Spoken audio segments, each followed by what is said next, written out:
Tutaanza wapi? Tutaenda wapi? Na nani atatoa pesa? Itatoka wapi? Sio wewe unataka tu kama serikali na kifua unasema mpende msipende.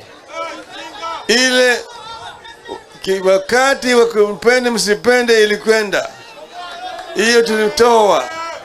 Kama wewe unataka kuleta mfumo mpya katika taifa letu, mpaka watu waketi chini wajadiliane, wakubaliane itaendeshwa namna gani, watu gani ambayo watafaidika, akina nani watafaidika, na pesa itatoka wapi, itajengwa namna gani. Haya yote mpango hajafanyika. Kutakuwa na kongamano ya kuongea juu ya mambo ya affordable housing scheme. Ndio sababu mahakama inasimamisha. Mahakama inasimamisha kwa sababu nasema ni kinyume ya sheria, ni kinyume cha katiba. Ndio sababu mimi ningependa kuambia Bwana Ruto, kama unataka vizuri kuja kwetu, tutaonyesha wewe, tukufundisha ya kuendesha vile kuendesha mambo hii ya affordable housing. Manake pale huko pa hapo haviendi. Sisi kama wanachungwa na wanaazimio tunasema sanifu kwa taifa letu la Kenya. Kwanza kwa vijana wetu, nataka vijana wetu wakombolewe, wapate ajira sawa sawa, sio? Kwa hivyo ukisema ati wewe unaleta ajira kwa mpango hii ya affordable housing, sawa sawa, lakini fanya kwa njia mzuri. Hatutaki vijana wetu hawana kazi.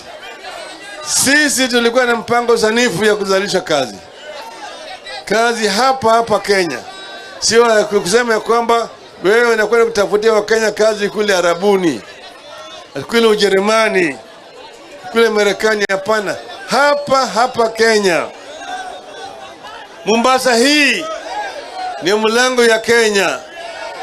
Bidhaa ambayo inatoka ngambo yote 90% na kitu inapita hii bandari ya Mombasa. Hapa kuna ma containers maelfu naingia hapa na meli kila siku. Mafuta inaingia hapa Mombasa. Na hii mambo ya mafuta imeleta shida kwa Wakenya. Kwanza walipoingia ndani wakazidisha ushuru ya mafuta kutoka 8% hadi 16%, double. Pili, wakaenda kule Arabuni kuongea na wale Waarabu huko, wanataka kununua mafuta moja kwa moja, naitwa G2G, serikali kwa serikali. Wakatuma yule waziri wa nishati ambaye anaitwa Bwana Chirichir, Bwana Chirichir akaenda kule.